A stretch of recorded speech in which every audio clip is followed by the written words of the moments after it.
Modern American Canasta is here, and you asked for more strategy, so here it is. Today we're discussing timing of the round and the game, and how you can make the most of these decisions. If you joined us for our strategy camp, you might recognize some of these topics. We are going to be putting a second strategy camp on the books, so look out for it in our Facebook group, Modern American Canasta. Let's start with the beginning of the round. At this point, when everyone has 13 cards, before the first player draws a card, there are 56 cards remaining in the stock. The first thing you do, organize your cards however works best for you. And you could see if you meet the required point count to open, and if you satisfy the requirement of a pure meld. Alternatively, now is a great time to look at the cards that you drew and see how many cards you need to pick for a special hand.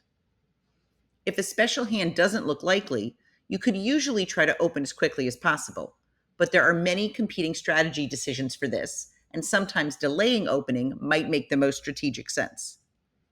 In addition, make every effort during this time to save cards, especially pairs. This is the best way to be able to pick the pack later.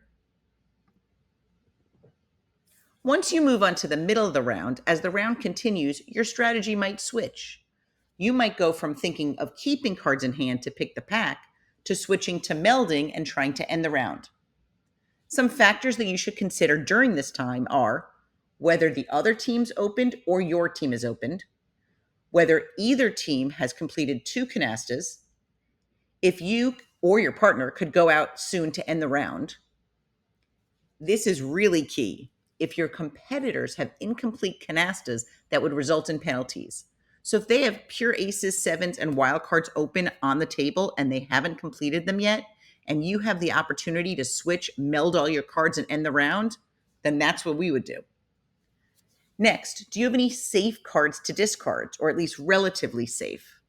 And how large is that discard pile? And what are the risks of it? Have you been counting aces and sevens? Do you know how many there are? And at this point, if you're only in the middle, there might be enough cards in the stock to get rid of aces and sevens that would give you penalties. But like the other factors, is the other team able to go out soon and end the round? And then you'd be stuck with these penalties. So these are all some of the considerations. If your competitors are in the position to go out, consider if it's risky to pick the pack. And during this stage of play, if your team hasn't yet opened and you're going for a special hand, if that hand includes more than 2 aces or more than 2 sevens, it might be time to really carefully consider whether you should discard those cards as soon as possible to avoid penalties. You might now shift from I'm trying for a special to I'm going to open. Some other factors to consider are, have your competitors opened and or closed canastas? How many aces and sevens are in the discard pile? How many cards remain in your competitors' hands? And how many cards are still in the stock? Some important takeaways from the beginning and middle of the round is, now that you're in the middle, you need to keep enough hands in your cards in your hand to be able to close a second canasta.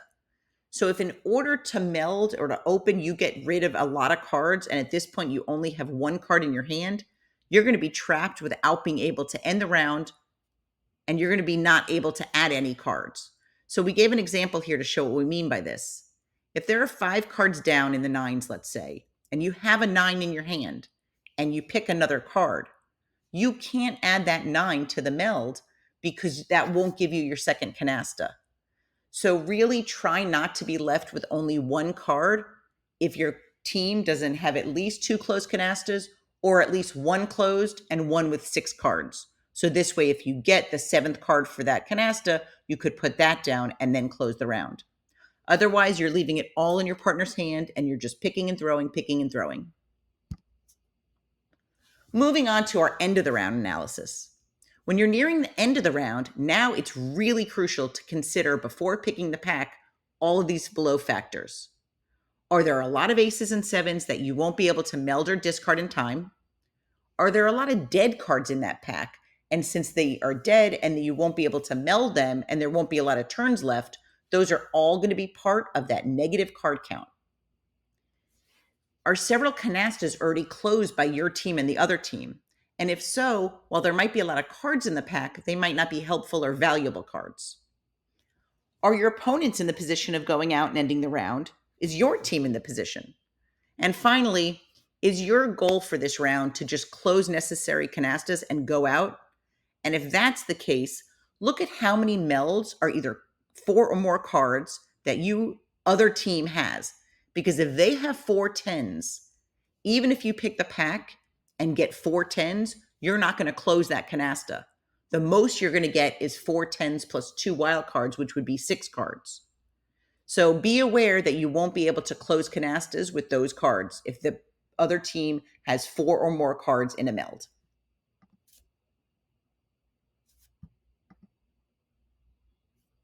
When the stock is low, your strategy may change from picking the pack to laying down as many cards as possible.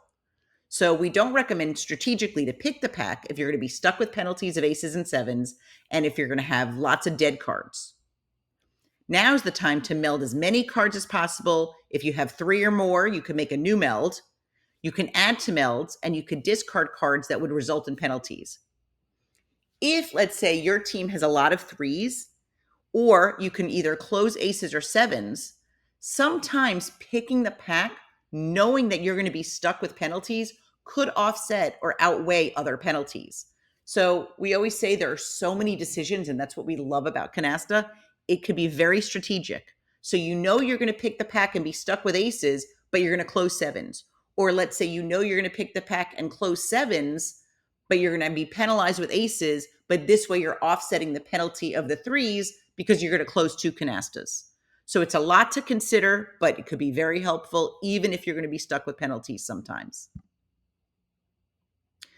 Finally, a lot of players wonder why we turn that 9th card down opposite the 8 cards that are after the turn card. The reason for the turn card approaching is this lets you know that you have maybe the most 2 turns per player once you reach that card. So you could see when it's approaching, and if you were, let's say earlier on, we talked about going for a special that required like the 3 aces or 3 sevens in your hand, you might decide, I'm going to get rid of the 7 and use a different card for the 3 that I need because we're getting close to that turn card and I don't want to be stuck with a penalty. So you can estimate how many turns you're going to have and how many discards you have based on that you're reaching the turn card, and after it you should have about 3 unless the other team ends the round. You could estimate how many discards you have based on how many 3s are on the table. If all 8 3s are accounted for, unless someone picks the pack or ends the round, you might have 2 turns left. If only 6 3s are on the table, you might have 1 less turn or 2 less turns depending on where that 3 falls. This is not an exact science, as someone could also have a 3 in their hand. So it's just things to keep in mind during the end of the round. Remember, your round score is deducted by the value of cards in hand when the round is over. When you near completion of the round, it makes sense to discard higher value cards that are safe that you can't meld, such as aces. If they're closed, discard them because those are 20 points each.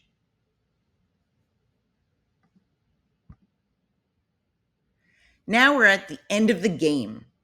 Here, when you're close to being the winner, it's time to play it safe. Aim for 2 quick canastas or whatever you need to get the points, and then go out. It's better to avoid risky moves like picking the pack and being penalized for cards in hand.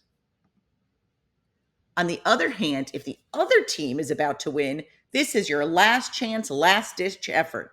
When your opposition could win the entire game, it might be time for a risky play, such as putting out those pure aces or sevens, melding wild cards just to get a wild card canasta, or maybe picking the pack to put your wild cards down. So you're not picking the pack with a wild card on top.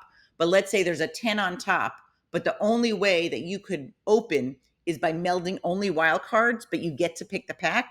You might go for it. You might even try to bait the other team into picking the pack and incurring penalties, or going for a special hand depending on whether the other team is opened or not. So if they're going to win anyway, you might just delay and not open and just go for a big special hand. For more strategy like this and other exciting topics, we invite you to stay connected. We are so excited to hear from players how much they love learning to play from our book and how the book is in helping them improve their strategy. We invite you to join us on Facebook. Our group is Modern American Canasta. Here you could post any questions about rules, strategy, and so much more. And you could email us at modernamericancanasta@gmail.com. If you're on Instagram, we're also Modern American Canasta. Reviews are in for our Canasta book, which you could buy on Amazon. Additionally, if you play mahjong or want to improve your game, I invite you to check out our book. This is with me and Donna Katzman, and that is A Visual Companion Guide for American Mahjong. Donna and I have plenty of events coming up throughout South Florida and beyond. We invite you to visit modernmahjong.com to check out those events. For more Canasta rules, tips, improve your game, please like, comment, save, and share. Thanks so much for joining us, and we hope you get all the cards you need in hand.